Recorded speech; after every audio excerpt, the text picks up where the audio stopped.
Ladies and gentlemen, welcome again to another episode here at the Debate Circle, and we will be discussing everything the Finance Bill 2024. As you know, we've been discussing the Finance Bill since 2020, and I'm joined in guest by an amazing friend of ours, and I will allow him to introduce himself. John, karibu sana. Hi, Jen. Hi, everyone. My name is John Kirago. I consider myself a tax enthusiast.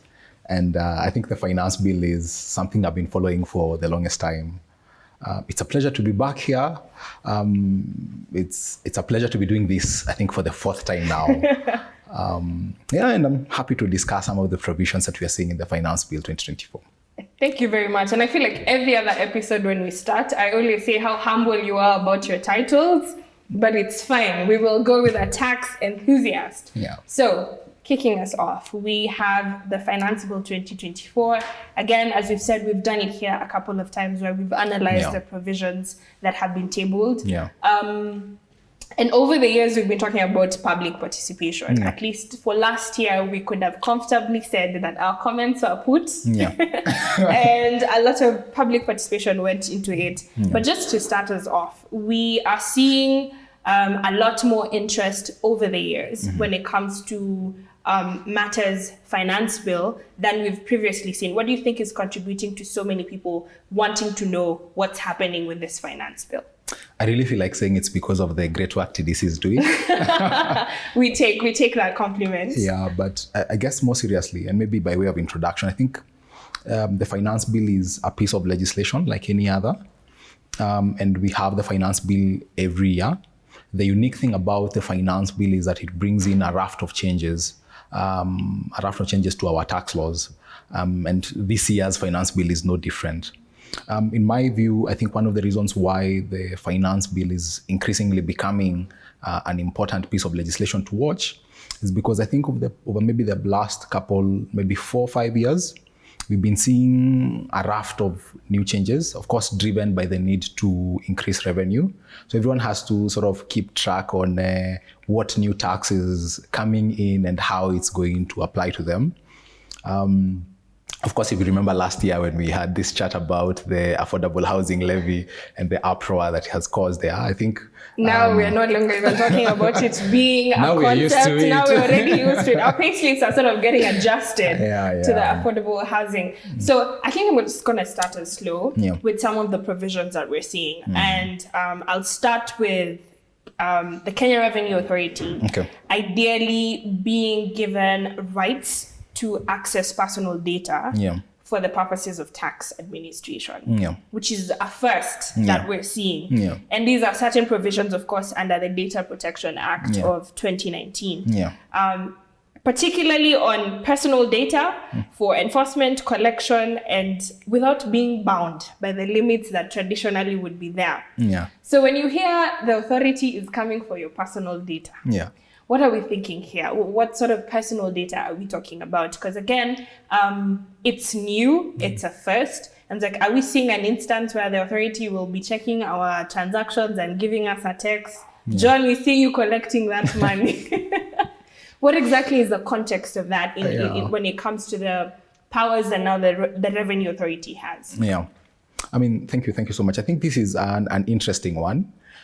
It's an interesting proposal, but it's really not a surprise. I think over the years, we've seen various attempts by the Revenue Authority to get to various pieces of our data, Maybe just to remind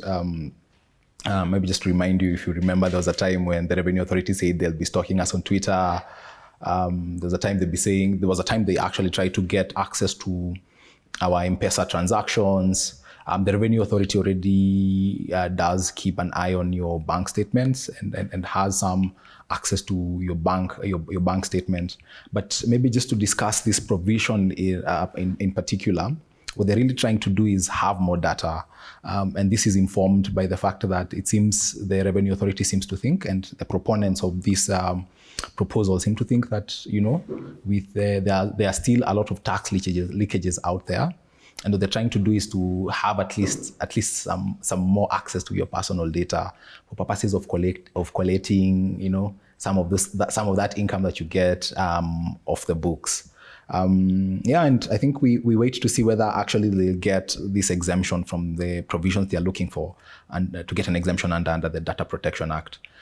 If it comes into play, I think the Revenue Authority will have some new energy, some new vigor. Yeah? As the name suggests, there was a time we were trying to move from the name authority to service. To service, but clearly we're seeing the authority is very heavy. On the authority. On the authority part. Yeah. Again, just to move us to another provision that we're seeing, there's a lot of uproar when it comes to the motor vehicle tax, which is probably what is making headlines everywhere. Yeah. For whether you want to buy a car, whether you already own a car, or whether you're in the process of owning a car. Yeah. The bill proposes particularly a 2% of the value of the motor vehicle. Yeah. And this is where the caveat is. This is to be determined by make, model, engine capacity, and year of manufacture. Yeah. This is to be effected as of June 1st, 2024. So it's very recent. If you're talking to your dealers, you probably want to finish up on that before we get to this changes. Yeah. What we're trying to understand is how exactly will this introduction of a motor vehicle tax at a 2% rate of the vehicle's value impact the insurance business when it comes to insurance for covers, and of course vehicle ownership if I'm thinking of buying a car. And I know there's a caveat there for exemptions. I think it's public office vehicles and ambulances are exempted from this. What implications do we anticipate in that sector? Yeah, I think this is also a very interesting one. I would put it together with, the kind of uproar we are seeing is similar to what we'd seen with the affordable housing levy. At this point, we're in a pattern. I think I think we're in a pattern. So I can almost guarantee this is going to pass. We wait to see in what form it will take in the final act. But it is indeed true, 2.5% of the value of your car. And of course, with a minimum of 5,000, and the maximum you can pay about 100,000. What I expect to see, should this become law as proposed, is that we expect to see a lot of people now. Most people will stop taking insurances, because now your insurer will be the person who is supposed to now levy and also collect this tax. So I expect to see a lot of people now will be driving cars without insurances. As it is, insurance is quite pricey for most Kenyans. And in fact, for most Kenyans, they already take this insurance, they pay for it maybe over the course of the year. So I expect to see, maybe the most immediate thing is that maybe people will leave their cars at home, or worst case scenario, people will drive cars without insurance.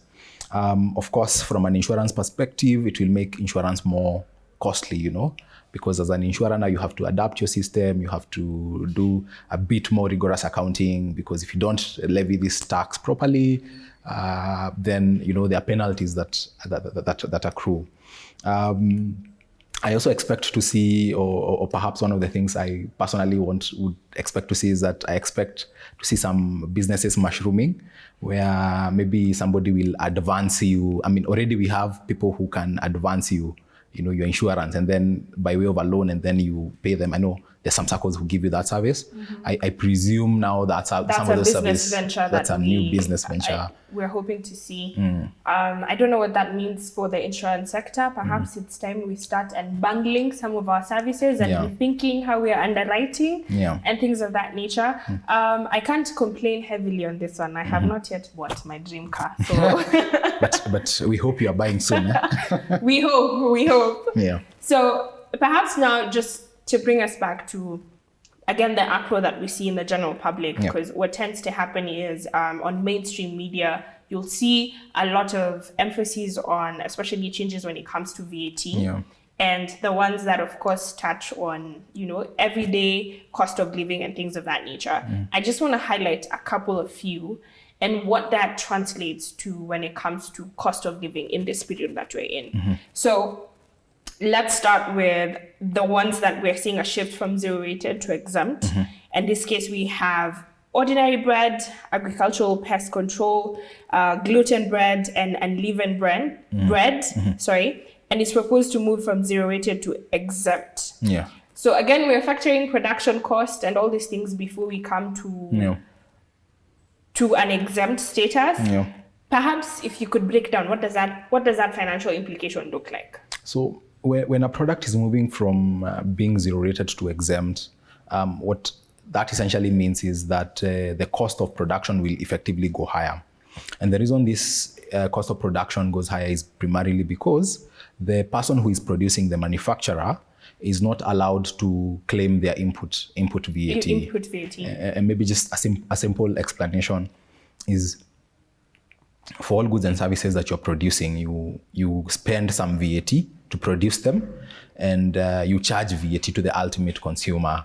So when a good is made exempt, what that means is that you spend some VAT, but you don't get to offset it from that of the consumer.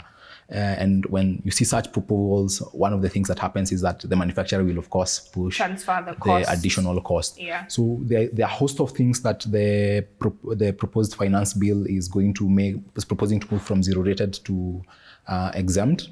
And for those products, we expect to see an increase in their prices. There's a lot of uproar on what that means for everyday citizens who can't probably already afford some of these items. But again, we're yet to see what that does. Just still on that conversation on VAT, we are seeing an introduction of VAT on certain services. And this, especially, I saw the Kenya Bankers Association have a lot of uproar on it when it comes to financial services. Introducing VAT on insurance of debit cards, telegraphic money transfer services, of course, foreign exchange transactions. And this is going to be subjected to a 16% VAT. And I think we were talking about it. There's already an excise duty that is sort of to be applied to that same sector. And I know a lot of, especially in the Kenyan context, a lot of businesses use mobile money transfers and banking transfers to at least conduct a sort of business for every day. What does this mean for the financial services? I mean, I think for this bill, the financial services sector has, specifically been hit with an increase, as you're saying, of VAT taxes and an increase in excise taxes. Maybe one fun fact that maybe you should know is, every time you see an increase in excise duty, automatically the cost goes higher because, excise duty comes first and then you charge the VAT after the excise duty. So it usually has that ripple effect. But I mean, for what we're talking about now, I mean, the financial and insurance sector is going to have some increase in VAT for some of the services they offer, like, issuance of your debit card is now subject to... I've never even replaced my own debit card, and I'm seeing, okay, at this rate, we might as well stick to M-Pesa. And I think a host of those things that are being affected will just mean an increase in prices. And of course, every time there's an increase in price for something, people shy away from using it. So it's bound to have a negative impact in the financial industry. And we wait to see what the Finance Act will look like in relation to this, but hopefully some public participation will go into this. Put a conversation around that. Just two last sections of the VAT changes that we're seeing. We have been doing some sort of sustainability training across the country. And every region that we've been going to, I've been asking the participants, how many of us know Basigo, which of course is under e-mobility. And I think it's only in Nairobi and Kiambu where people had seen or even had an experience with electric vehicles.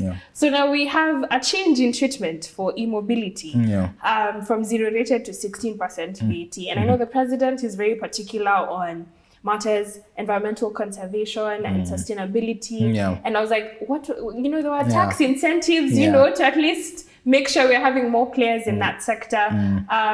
What's happening? Why are we seeing the sudden change?